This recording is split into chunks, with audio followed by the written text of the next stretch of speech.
Welcome back to another technical deep dive here in the debug zone.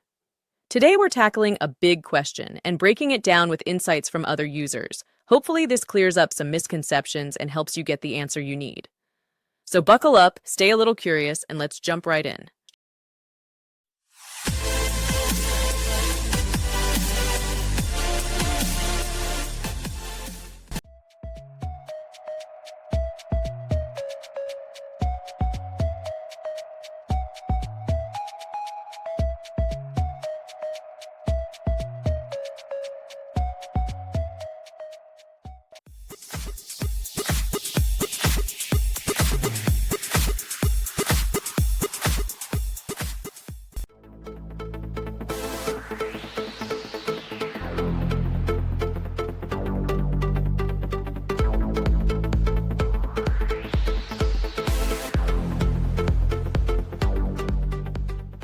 And that's a wrap.